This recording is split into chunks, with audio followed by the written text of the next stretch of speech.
Hi welcome to women colourful life. ఈరోజు మనం women's day celebrate చేసుకుంటున్నాం కాబట్టి మీ అందరికీ కూడా హ్యాపీ ఉమెన్స్ డే. మనం అందరూ చాలా స్ట్రాంగ్గా ఉండాలి.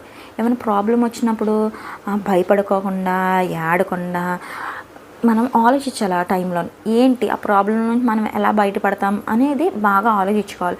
ఎప్పుడు డీలా పడిపోయి ఇది మనం చేయలేం కదా, మనం ఏంటి ఆడవాళ్ళం కదా అని ఎప్పుడు అనుకోకూడదు.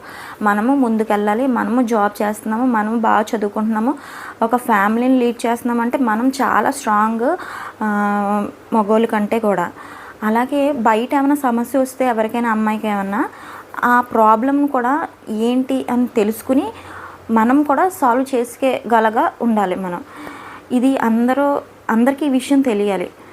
మన ఇంట్లోనే ప్రాబ్లం కదా, వాళ్ళని ఎందుకు పట్టించుకుంటాం అని ఎప్పుడు అలా నెగిటివ్గా థింక్ చేయకూడదు. మనం కూడా వాళ్ళకి హెల్ప్గా ఉండి అండగా ఉండి ఏంటి ప్రాబ్లం ఇలా అని దాన్ని సాల్వ్ చేసేగలగా ఉండాలి. Thank you. బాయ్.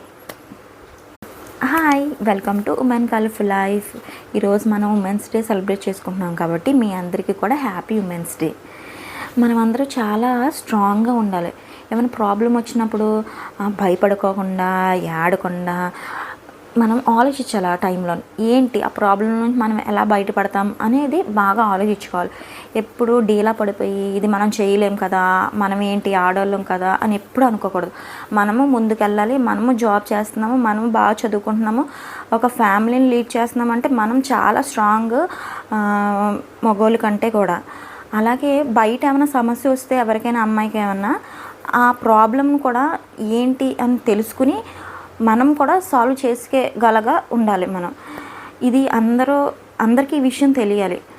మన ఇంట్లోనే ప్రాబ్లం కదా, వాళ్ళని ఎందుకు పట్టించుకుంటాం అని ఎప్పుడు అలా నెగిటివ్గా థింక్ చేయకూడదు. మనం కూడా వాళ్ళకి హెల్ప్గా ఉండి అండగా ఉండి ఏంటి ప్రాబ్లం ఇలా అని దాన్ని సాల్వ్ చేసేగలగా ఉండాలి. Thank you. బాయ్.